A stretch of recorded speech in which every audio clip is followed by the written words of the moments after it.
ঠিক এই ঘরে বসেছিলেন জ্যোতি বসু, বুদ্ধদেব ভট্টাচার্য, মমতা বন্দ্যোপাধ্যায়।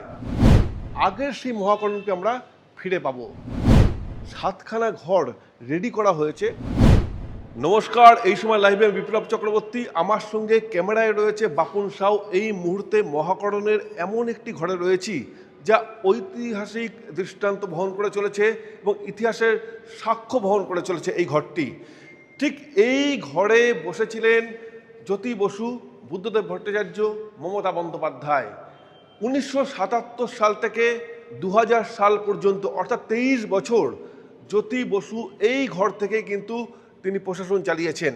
একই রকমভাবে 2000 সালের পর থেকে শেষ 10 বছর বুদ্ধদেব ভট্টাচার্য তিনি প্রশাসন চালিয়েছেন ঠিক এই ঘরটি থেকে।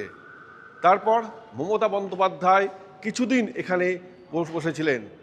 2013 সালের পর মমতা বন্দ্যোপাধ্যায় এখান থেকে তিনি নবান্নে যান। অর্থাৎ 2013 সালের আগে পর্যন্ত তিনজন মুখ্যমন্ত্রী তারা কিন্তু ঠিক এখান থেকেই প্রশাসন চালিয়েছিলেন গোটা বাংলায়। 7খানা ঘর ইতিমধ্যেই কিন্তু রেডি হয়ে রয়েছে। সেই 7টা ঘরের ছবি আমরা আমাদের এই সময় লাইভের দর্শকদের সামনে তুলে ধরছি।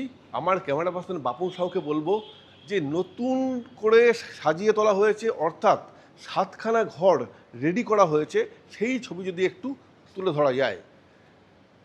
এই নতুন করে সাজিয়ে তোলা হয়েছে ঘরগুলোকে এবং এই ঘরেই কিন্তু মুখ্যমন্ত্রী সহ তার অন্যান্য দপ্তরগুলো বসতে পারে। অর্থাৎ মুখ্যমন্ত্রী শুধু না, মুখ্যমন্ত্রীর সঙ্গে থাকে সিএমও, চিফ মিনিস্টার অফিস, স্বরাষ্ট্র সচিব থাকেন, মুখ্য সচিব থাকেন এবং মুখ্যমন্ত্রীর সঙ্গে বেশ কয়েকটা দপ্তর এই যে নতুন করে সাজিয়ে তোলা হচ্ছে 7টা ঘর, সেখানে তারা বসতে পারেন। এবং বাকি দপ্তরগুলো অর্থাৎ বাকি যে মন্ত্রিসভা গঠন হবে সেগুলো অন্য কোনো সেক্রেটারিয়েটে যেতে পারে, এমনটাও কিন্তু মনে করা হচ্ছে। এবং অন্য কোনো সেক্রেটারিয়েট বলতে নিউ সেক্রেটারিয়েট আছে, খাদ্য ভবন আছে, সল্টলেকে অনেকগুলো জায়গা রয়েছে, যেমন বিকাশ ভবন রয়েছে, উন্নয়ন ভবন রয়েছে।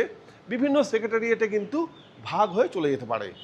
যতদিন না পর্যন্ত সম্পূর্ণ রাইটার্স কমপ্লিট হচ্ছে বা যতদিন না পর্যন্ত সম্পূর্ণ রাইটার্সের সংস্কার কাজ শেষ হচ্ছে, ততদিন পর্যন্ত বিভিন্ন সেক্রেটারিয়েটে যেতে পারে এই দপ্তরগুলো। তবে আমরা যেটা জানতে পারছি, এখনও 2 মাস লাগবে এই মহাকরণ সংস্কারের কাজ শেষ হতে।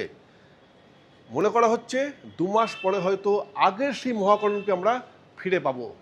সেই আগের যে মহাকরণে দেখতাম যে বিভিন্ন মন্ত্রীরা, অর্থাৎ মুখ্যমন্ত্রীর সঙ্গে গোটা মন্ত্রিসভার সদস্যরা এই মহাকরণে বসতেন। কয়েকটা মন্ত্রী যাদের দপ্তর বিভিন্ন জায়গায় থাকতো, বিভিন্ন নিউজ সেক্রেটারিয়েট, খাদ্য ভবন বা অন্যত্র। তবে মুখ্যমন্ত্রী সহ বেশিরভাগ মন্ত্রীরা কিন্তু এই মহাকরণে বসতেন। মনে করা হচ্ছে যে নতুন করে যে 7টা ঘর সাজিয়ে তোলা হয়েছে, হয়তো এখানেই আপাতত মুখ্যমন্ত্রী সহ মুখ্যমন্ত্রীর সম্পর্কযুক্ত যে দপ্তরগুলো, সিএমও অর্থাৎ চিফ মিনিস্টার অফিস এবং স্বরাষ্ট্র সচিবের দপ্তর, মুখ্য সচিবের দপ্তর, এমনকি অর্থ দপ্তরও এখানে বসতে পারে। ক্যামেরা এতক্ষণ ছিল আমাদের বাপুন সাউ, আমি রিপোর্টার বিপ্লব চক্রবর্তী। আপনারা দেখতে থাকুন এই সময় লাইভ।